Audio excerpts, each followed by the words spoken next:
бағытта тәрбие береміз деп жүрген ұстаздардың қауымына беріледі.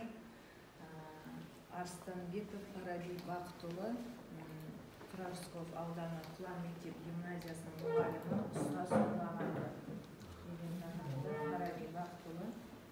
Бауыр жұрдың қараған қаратықтың қаласына. Жазған сөз жаным ашып алашым.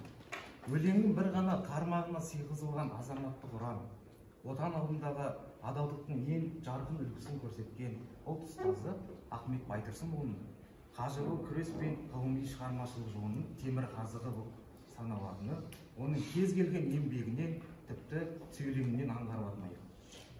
Көркем ойымыз бен ғылымымызға қалтқысыз үлес қосқан, бар саналы ғұмырын ел ертеңіне бағыштаған, қазақ руханиятының көкжиегін кеңейтіп, танымын түлеткен, тағылымын тереңдеткен, арыстар тобының көшін бастаған ұлы тұлғамызға биыл 150 жыл. Бұған дәлел жаңа емле, жаңа жазу, жаңа әліппе, тұңғыш грамматика, тұңғыш фонетика, тұңғыш синтаксис, тіл ашары бар, тіл жұмсары бар, әдеби тіл ғылымының түпкілікті темір қазығы болар мәңгілік үлестер. Кейде күллі бір ұлттың талай ұрпағының қолынан келе бермейтін келелі істерді бірақ адамның тындырғаны таңданарлық жай. Ахмет Байтұрсынұлы ұстаз үздіксіз ізденгенде ғана шәкірт жанына нұр құяды деген сөзі шығармашыл ізденімпаз ұстаздарға арналғандай. Мұны біз жадымыздан шығармауымыз lazım. Үнемі білім алып, біліктілікті арттырып отырғанда ғана нәтижеге қол жеткізе аламыз. Ахмет Байтұрсынұлы ғылым білімнің қажеттілігін түсіндірумен ғана шектелмей, білім беру саласын жолға қоюға күш салған ғалым. Мәселен, Ахмет Байтұрсынұлының бір ғана ш дыбысы мен ш әрбін оқушыға үйрету үшін былай деп түсіндіреді. Мынау сорлы шал, бойына назар сал, сақал шашы ақ, қайраты шақ, баладан ада, қарадан таза, ауқаты шабақ, сусыны шабақ, аяқта шарық, қатқана арық, шабақтан шалаптан болсын ба қарқ. Ұстаздың бұл жерде тапқырлығымен бірге ұрпаққа айтқан тағылымы жатыр. Шал неге аш, неге шабақ жейді? Қазақтың төрт түлік малы тұрғанда шабақты айтеді. Сол тұстағы аштықты, қазаққа деген қастықты емерумен білдіреді. Немесе ауыз біреу, қол екеу, ол неліктен бұлай. Аз істеуші, көп істеуші, аз жеуші, жаратқан ол солай деген жолдарда әдебиетіміздің озық үлгісі болып саналады. Бүгінде біздер жас ұстаздар Ахмет Байтұрсынұлының шығармаларын оқытуда тәрбиелік мәнге, шығарма идеясына, ондағы тұнып жатқан құндылықтарға зер салуға тырысамыз. Ұстаз жазып қалдырғандай оқытуда үлестірмелі карточкалар мен тапсырма беруді, топтық жұмыстарды, қазақтың шешендік мақал-мәтел жаңылтпаш сөздерін жаттата отырып, баланың ой санасын ерте күннен байытуды басшылыққа аламыз.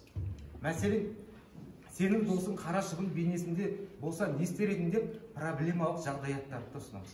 Ең сабақ соңында тілдік қорды байыту үшін шығармалардағы рух, ғақубет секілді сөздерді жете меңгеруге тырысады екенбіз.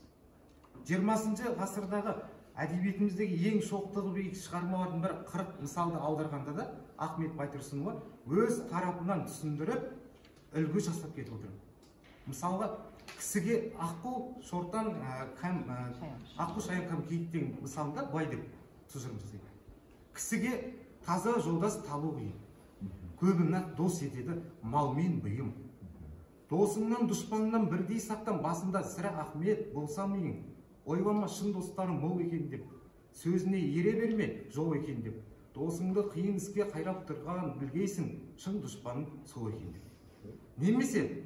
Немесе қара бұлт мысалына келетін болсақ, қаңсып жатқан далаға жаудың орнына, онсыз да кемерінен асып төгіліп жатқан теңізге барып құйған бұлтты, мүмкіндігі болса да, елге еш пайдасы жоқ кейбір азаматтарға ұқсатады. Қазақ дала басқа теңіз, даланы саман келсе көгертіңіз деп түйді. Немесе түсіне қарап, ішінен түңілме, күшіне қарап, ісінен түңілме деген әйгілі 4 жолда маса сергектікті, қимыл қозғалысты, серпілісті бейнелейтін астарлы бейне. Ол ұйықтап жатқан үстінде айнала ұшып, қоғамның енжар, жалқау, еріншек күйінен оятуға тырысады екен. Қорытындылай келе, тәуелсіздік жолында бар ғұмырын сарп еткен қазақтың білімді де сауатты ел қатарына қосу үшін ақтық демі біткенше күрескен ұлт ұстазының есімі ұлт жүрегінде мәңгі сақталады. Кез келген салаға қатысты айтқан ой пікірі бүгінгі күні де өзекті. Әсіресе рухани жаңғыруға бет бұрып, жаңа Қазақстанға қадам басқан тұста аса маңызды деп білемін. Бүгінде рухани піріміз Ахмет Байтұрсынұлы көк аспанда көлеңдей желпілдеген көк туымызға көзі түсіп сүйсіндер. Өздері көре алмай кеткен тарихи дәуренге біздердің жеткенімізге еміренер де тебіренер. Бір кезде қазақ газетінде берген батасын бізге де берер. Төңірекке қарасан, түнерген бұлттар әлі көп. Түбі не болады деп қобалжымайық. Дауылды жауын ету қолымыздан келмесе де, үйімізді үй етіп шашылып қалмаудың алдын алайық. Дүниенің төріне ұмтылғандар төрден орын алып жатыр. Ұмтылмағандар есікте қалып жатыр. Қалмайық десек қарап жатпайық. Көп іске көп боп жұмылайық. Сәл нәрсе зорға сүйеу болады. Жадымызда ұстайық.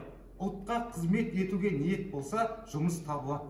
Ұлт деген үлкен күшке үлес қосу қазақ баласына міндет.